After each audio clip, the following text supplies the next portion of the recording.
Hello everyone, welcome to my channel The Ocean of Knowledge.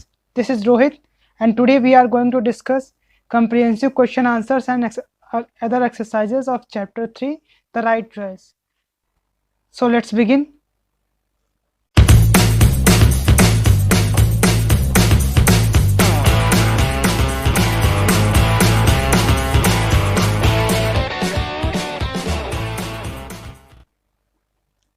नमस्कार, मेरा नाम है रोहित और आज के इस टॉपिक में हम डिस्कस करेंगे कंप्रिहेंसिव क्वेश्चन आंसर्स और अदर रिलेटेड एक्सरसाइजेस को। चैप्टर का नेम है द राइट चॉइस। ओके, तो चलिए स्टार्ट करते हैं। पहला क्वेश्चन हमारे पास, why did the parent not to disturb Mukesh. मतलब मुकेश के पेरेंट्स उसे डिस्टर्ब करना क्यों नहीं चाह रहे थे? तो इसका आंसर होगा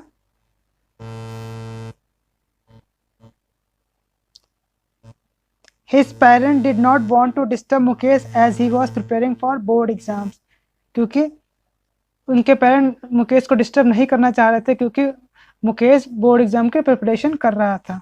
ओके, चलिए नेक्स्ट क्वेश्चन पे चलते हैं। अगला क्वेश्चन क्या है हमारे पास, Why did mother call the electrician? Mother ने इलेक्ट्रिशियन को क्यों बुलाया?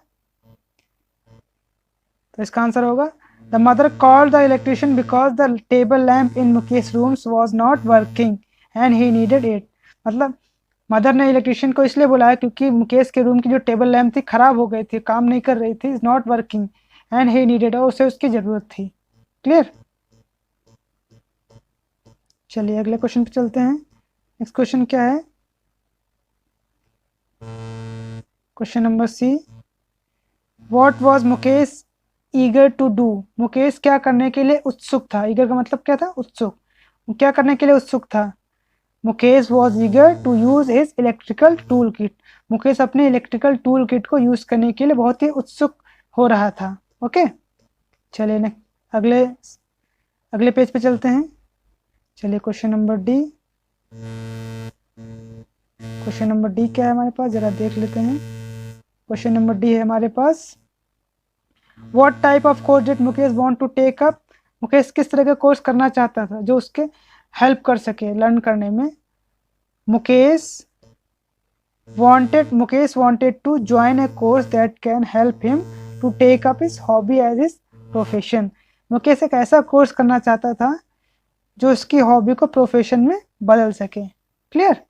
चलिए नेक्स्ट क्वेश्चन पे चलते हैं। अगला क्वेश्चन क्या है हमारे पास, name the institute in which Mukesh got admission. Mukesh ने किस इंस्टीट्यूट में एडमिशन लिया, उसका नेम लिखिए। मुकेश ने किस इंस्टीट्यूट में एडमिशन लिया था? Mukesh got admission in technical training institute. Mukesh ने टेक्निकल ट्रेनिंग इंस्टीट्यूट में एडमिशन लिया था। क्लियर? चलिए नेक्स्ट क्वेश्चन पे चलते हैं। अगला क्वेश्चन है हमारे पास, why it is necessary to take the right decision at a right time. मतलब इस क्वेश्चन का मतलब ये है कि राइट टाइम पे, सही समय पर सही डिसीजन लेना क्यों जरूरी होता है, क्यों आवश्यक होता है? तो इसका आंसर होगा, it is necessary to take the right decision at a right time because our choice or our decision decides what we will become in future. कहने का मतलब ये है कि सही समय पर सही निर्णय लेना इसलिए आवश्यक होता है क्योंकि हमारे निर्णय यानी हमारी पसंद, हमारा डिसीजन ही ये डिसाइड करता है कि फ्यूचर में हम क्या बनने वाले हैं, what we will become in future. Clear? चलिए यहाँ तक हमने सारे क्वेश्चन कवर कर लिए। इसके बाद अदर क्वेश्चन पे चलते हैं। क्वेश्चन नंबर 2 है हमारे पास, देख लेते हैं। क्वेश्चन नंबर 2 है, कुछ यहाँ पर लाइंस दी गई हैं, ठीक है, सेंटेंसेस दिए गए हैं जम्बल्ड ऑर्डर में, मतलब आगे पीछे ऑर्डर में दिए गए, एक सीरीज में नहीं दिए गए, स्टोरी में। तो इन क्या लिखा हुआ, arrange the following event in the order,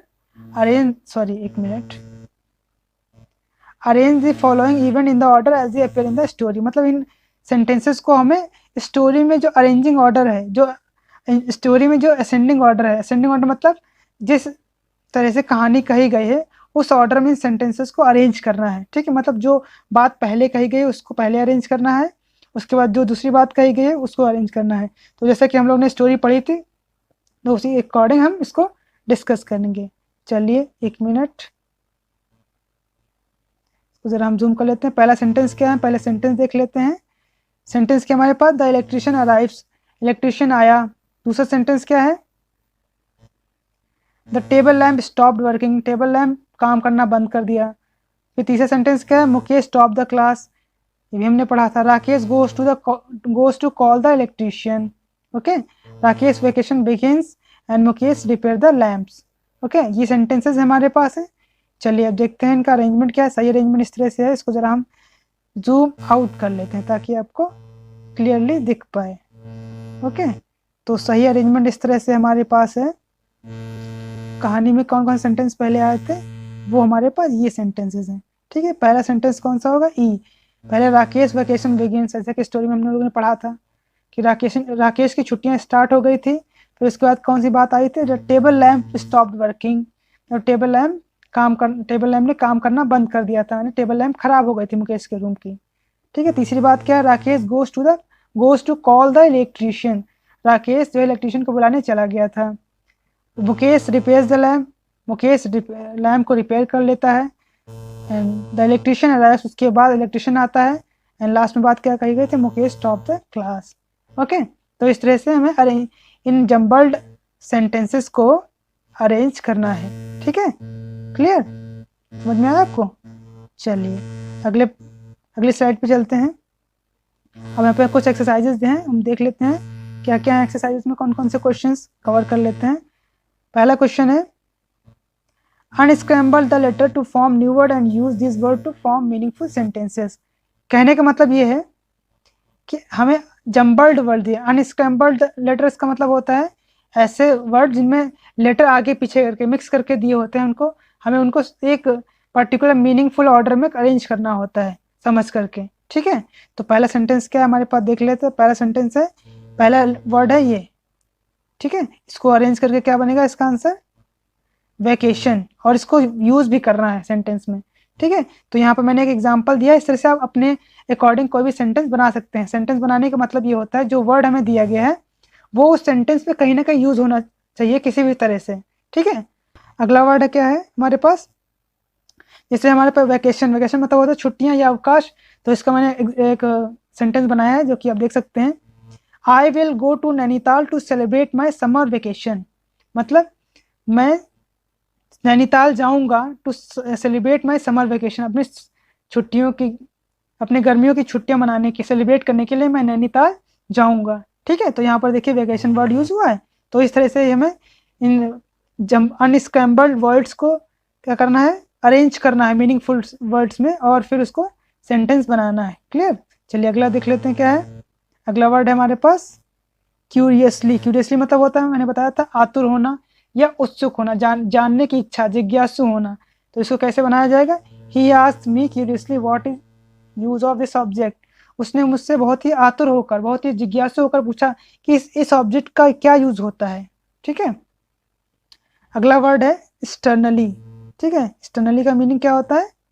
बहुत ही जोर देकर बात कहना, बहुत ही दबाव देकर बात करना, जोर से बात कहना। ठीक है, my mother called me sternly, मेरी मदर ने मुझे जोर से बुलाया, जोर से पुकारा, यहाँ आओ, इस तरह से। ओके, चलिए अगले सेंटेंस पे चलते हैं। एक मिनट, अगला सेंटेंस, अगला वर्ड क्या है हमारे पास? ईगर। ईगर का मतलब क्या होता है? उत्सुक होना, जैसा कि मैंने बताया। इसको कैसे यूज करेंगे? यू आर सो ईगर, एक minute, you are so eager to use this machine, तुम इस मशीन को यूज करने के लिए बहुत ही उत्सुक हो रहे हो, बहुत ही लालायित हो रहे हो। ठीक है, अगला वर्ड है प्रोफेशन। प्रोफेशन का मतलब होता है व्यवसाय। ठीक है, what's your profession, my uncle asked to me, मेरे अंकल ने मुझसे पूछा व्हाट इज योर प्रोफेशन, तुम्हारा व्यवसाय क्या है, तुम क्या काम करते हो। ठीक है, तो इस तरह से हमें अनस्क्रैम्बल्ड वर्ड को सही करके यानी मीनिंगफुल वर्ड्स में अरेंज करना होता है। ठीक है, चलिए अगले क्वेश्चन पे चलते हैं। अगला क्वेश्चन हमारे लैंग्वेज से रिलेटेड है, मतलब ग्रामर से रिलेटेड है। देख लेते हैं इसको कैसे हम करेंगे। फ्रेजल वर्ब की डेफिनेशन दी गई है, चलिए पढ़ लेते, जान लेते हैं क्या होता है फ्रेजल वर्ब। एक minute, a phrasal verb is a verb combined with a verb and a preposition to give a new meaning. Okay, phrasal verb की डेफिनेशन दी गई है। फ्रेजल वर्ब क्या होता है? फ्रेजल वर्ब एक तरह की वर्ब ही होती है जो कंबाइंड होती है वर्ब और प्रीपोजिशन के फॉर्म में, जो कि उस वर्ब को एक नया मीनिंग देती है। ठीक है, चलिए इसके एग्जाम्पल देख लेते हैं ताकि इसे हम और बेटर तरीके से समझ सकें। फॉर एग्जाम्पल के यहाँ पर दिए गए फ्रेजल वर्ब कुछ दिए गए हैं, यहाँ पर उनका मीनिंग दिया गया है। ओके, इसको जूम आउट थोड़ा कर लेते हैं ताकि आपको अच्छे से समझ आ जाए। पहला वर्ड हमारे पास कॉल्ड आउट। ओके, एक मिनट, पहला वर्ड क्या है? Called out. एक फ्रेजल वर्ब, देखिए कॉल्ड क्या है? एक वर्ब होती है, इसमें आउट एक प्रीपोजिशन लगा हुआ है, तो इस तरह से बन गया कॉल्ड आउट। इसका मतलब होता है to ask somebody to come, किसी को बुलाने के लिए, किसी को बुलाने के लिए पूछना, कहना, ठीक है। कॉल्ड आउट मतलब पुकारना किसी को। टेक अप, टेक अप का मतलब होता है लर्न, मतलब सीखना। ओके, सेटअप, सेटअप का मतलब होता है टू स्टार्ट, यानी किसी चीज की शुरुआत करना, आरंभ करना, कोई नया बिजनेस या कोई नई शॉप की, ठीक है, कोई स्टार्ट करना, इस तरह से कहते हैं सेटअप। गेट बैक का मतलब होता है वापस जाना या वापसी होना, वापसी करना किसी चीज पर। कोई भी चीज है जो हम काम कर रहे हैं तो उसको कहते हैं गेट बैक। उस काम को वापस जाने के लिए, उस काम पर वापस जाने के लिए, जिस बात पे हम थे वापस, उस बात को कहते हैं कि वापस आने के लिए, वहां पर कहते हैं get back to the point, मतलब उसी बात पर वापस आओ। क्लियर? चलिए इन जो ये फ्रेजल वर्ब हमने पढ़े यहाँ पर, इनका यूज देख लेते हैं कैसे सेंटेंस में कैसे यूज करेंगे। जैसा पहले हमारे पास है फ्रेजल वर्ब कॉल्ड आउट। क्या है? Called out. तो इसको कैसे यूज करेंगे? हर मदर कॉल्ड आउट हिम, उसकी मदर ने उसको पुकारा, उसको बुलाया। ठीक है, नेक्स्ट वर्ड है take up. Next phrasal verb है टेक अप। टेक अप को कैसे यूज करेंगे? We should choose such courses that take up your hobby as your profession. Okay, हमें ऐसे कोर्स चूज करने चाहिए जो हमारी हॉबी को हमारे प्रोफेशन में बदल सकें। ओके, चलिए नेक्स्ट देखते हैं सेटअप। सेटअप क्या है? मतलब किसी चीज की स्थापना करना या किसी चीज की नई चीज की शुरुआत करना। तो इसको कैसे यूज करेंगे देख लेते हैं।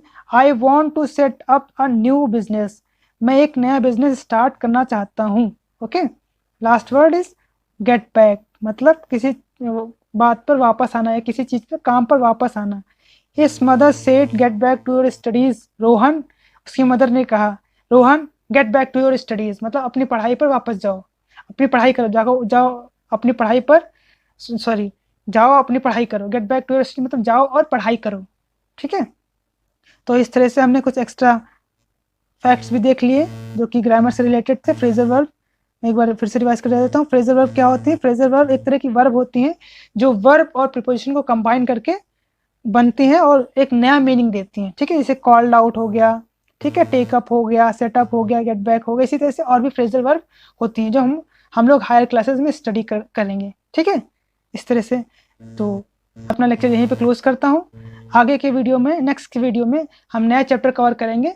ठीक है, तो तब तक के लिए गुड बाय। आपको ये वीडियो पसंद आया होगा। अगर आपको वीडियो अच्छा लगा हो तो इसे लाइक करिएगा, शेयर करिएगा और इसे सब्सक्राइब करना मत भूलिएगा और बेल का आइकन भी जरूर प्रेस करिएगा। So thank you, keep learning.